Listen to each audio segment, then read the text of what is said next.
अनोखी दुल्हन की जादुई डोली। बहुत समय पहले की बात है। उन दिनों दुल्हन की विदाई के लिए डोलियों का ही इस्तेमाल किया जाता था।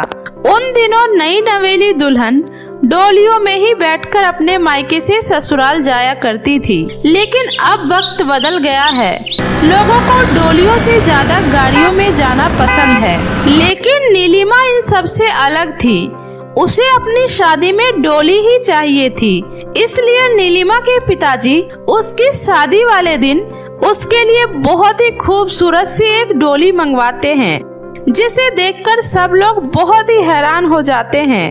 और नीलिमा की सारी सहेलियां उसे डोली के बारे में बताने लग जाती है। अरे क्या बात है नीलिमा, तुम्हारे पिताजी ने तो तुम्हारे लिए बहुत ही खूबसूरत सी डोली मंगाई है। क्या तुम सच कह रही हो? फिर तो मुझे भी देखनी है अपनी डोली। तभी उसके कमरे में उसकी माँ अनीता आती है और कहती है, अरे मेरी बच्ची, अभी थोड़ा टाइम हमारे साथ भी बिता लो, फिर तो तुम्हें उस डोली में बैठकर जाना ही है। तब देख लेना जी भर के अपनी डोली को। अरे माँ, आप ये कैसी इमोशनल वाली बातें कर रही हो?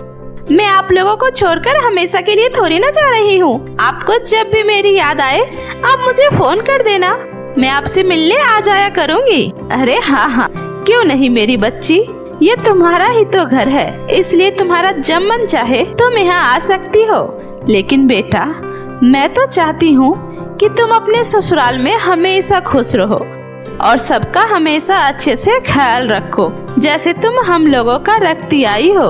आप चिंता मत करिए माँ, मैं अपने ससुराल वाले को कभी किसी तरह की कोई परेशानी नहीं होने दूंगी। जरूर बेटी। अच्छा, अब तुम जल्दी से तैयार हो जाओ, तुम्हारे ससुराल वाले बारात लेकर पहुँचते ही होंगे।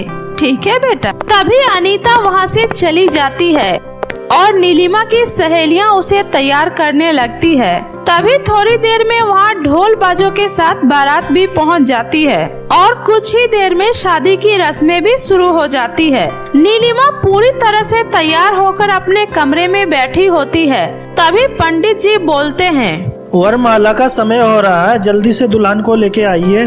तभी अनीता जाती है और नीलिमा को लेकर आती है। देखते ही देखते नीलिमा की शादी की सभी रस्में पूरी हो जाती है। तभी नीलिमा के पिताजी उसे डोली में बिठाकर विदा करते हैं और नीलिमा का पति कन्हैया अपनी कार में बैठकर डोली के आगे जा रहा होता है और वहीं नीलिमा अपनी डोली की खूबसूरती देखते हुए उसमें बैठे जा रही होती है। तभी थोड़ी देर में आगे चलते ही नीलिमा कहती है, ये डोली कितनी खूबसूरत है और इसी डोली में बैठकर मैं अपने जीवन के नए सफर में आगे बढ़ रही हूँ। नीलिमा यह सोचकर बहुत ही खुश हो रही होती है। तभी अचानक से उसकी डोली के एक तरफ का हिस्सा टूट जाता है और वह नीचे गिर जाता है और तभी डोली उठाने वाला एक आदमी भागता हुआ आता है और नीलिमा को उठाते हुए कहता है, अरे बेटी, तुम ठीक तो हो? कहीं तुम्हें चोट तो नहीं लगी? हाँ काका, मैं ठीक हूँ, पर मेरी डोली कैसे टूट गई काका? और अब मैं अपने ससुराल कैसे जाऊंगी? वहाँ सब मेरा इंतजार कर रहे होंगे काका। अरे बेटी, तुम चिंता मत करो, हम इस डोली को ठीक करने की कोशिश करते हैं, जब तक तुम यहीं पर आराम से बैठ जाओ। ठीक है काका, आप लोग थोड़ा जल्दी करिएगा। नीलिमा वहाँ बैठकर डोली ठीक होने का इंतजार कर रही होती है। तभी उसकी नजर एक अंधी बूढ़ी औरत पर पड़ती है जो रोड क्रॉस करने की कोशिश कर रही होती है। नीलिमा उसे देखकर उसके पास जाती है और उसे रोड क्रॉस करने में उसकी मदद करती है। तभी वह बूढ़ी औरत कहती है, तुम्हारा बहुत बहुत शुक्रिया बेटी, तुमने मुझ अंधे की मदद की। अरे नहीं नहीं काकी, ये तो मेरा फर्ज था, मैं तो बस वहाँ बैठी हुई थी, तभी मेरी नजर अचानक से आप पर पड़ी और मैं आपकी मदद करने यहाँ आ गई। पर बेटी, तुम वहाँ क्यों बैठी हुई थी?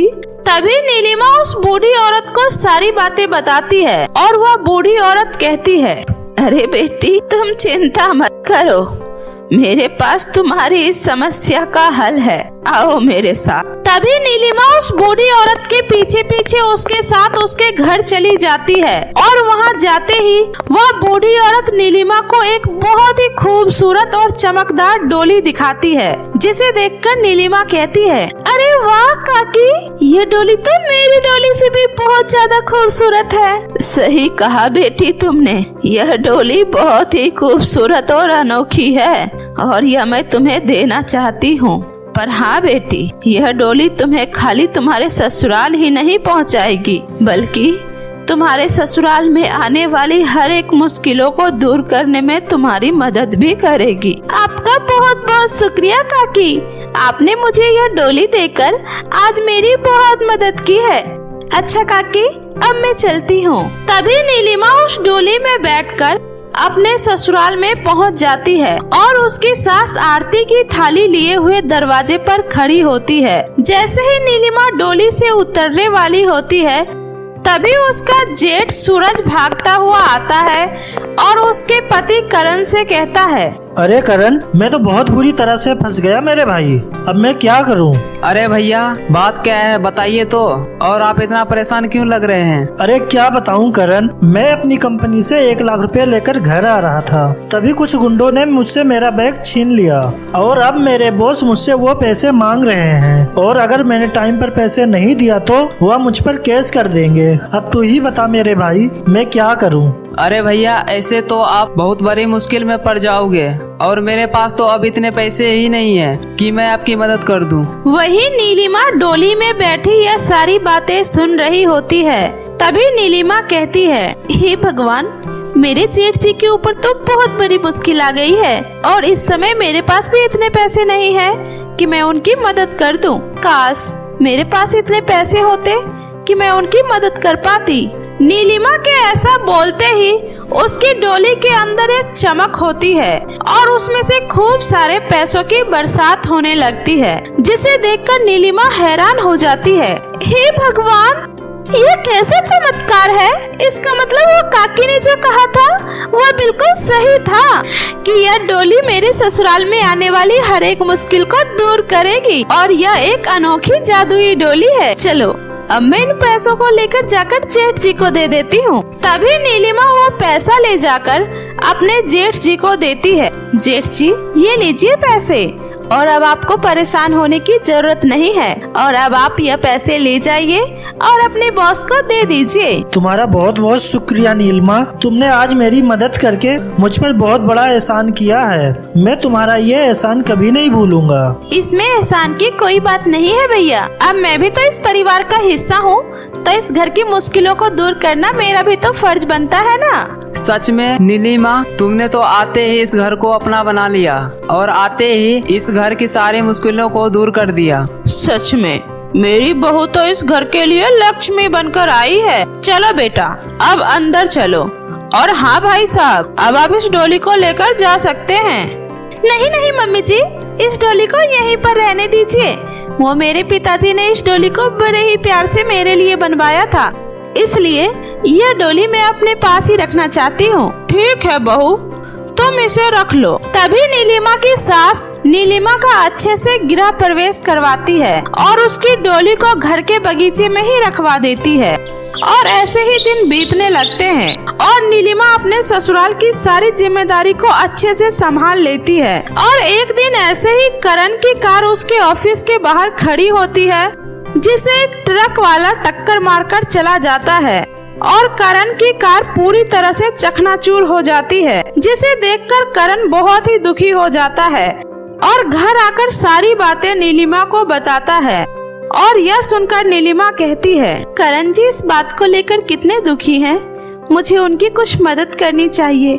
अरे हाँ, मैं उस जादुई डोली से मदद मांग कर देखती हूँ। तभी नीलिमा उस जादुई डोली के पास जाती है और कहती है, हे जादुई डोली, मेरे पति इस समय बहुत ही ज्यादा परेशान हैं और मुझे उनकी मदद करनी है, क्या तुम मुझे थोड़े से पैसे दे सकती हो? नीलिमा के ऐसा बोलते ही उस डोली में से एक चमक आती है और खूब सारे नोटों की बरसात होने लगती है।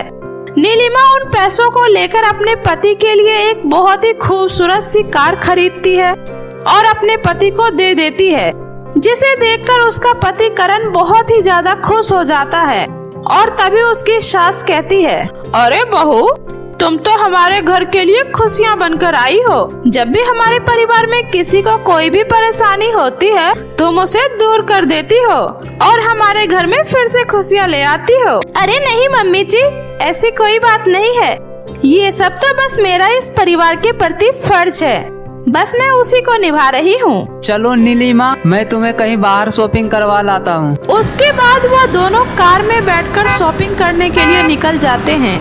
तभी नीलिमा की नजर एक बूढ़ी औरत पर पड़ती है जो रोड पर बैठे भीख मांग रही होती है, जिसे देखकर नीलिमा कहती है, करण जी गाड़ी रोकिए, मुझे और बुजुर्ग लोगों की मदद करनी है, हम इन्हें ऐसी हालत में नहीं छोड़ सकते। ठीक है नीलिमा, जैसा तुम कहो। और तभी नीलिमा उन बुजुर्ग लोगों को अपने साथ ले जाती है और उन्हें एक बहुत ही अच्छे आश्रम में छोड़ देती है और उन सब के रहने का सारा खर्चा नीलिमा खुद उठाती है। ऐसे ही नीलिमा उस जादुई डोली की मदद से सबकी मदद किया करती है और उस डोली को हमेशा अपने बगीचे में संभाल कर रखती है। तो मेरे प्यारे दोस्तों, कैसी लगी आपको मेरी ये कहानी? मुझे कमेंट करके जरूर बताएं। कहानी अच्छी लगी हो तो इसे अपने दोस्तों के साथ भी शेयर करें। और हाँ दोस्तों, अगर आपने अब तक मेरे चैनल जादुई टीवी को सब्सक्राइब नहीं किया है तो जल्दी से नीचे लाल बटन दबाकर अभी सब्सक्राइब कर ले। तो मिलती हूँ ऐसे ही फिर किसी नई मजेदार जादुई कहानी के साथ। तब तक अपना ध्यान रखें। बाय बाय दोस्तों।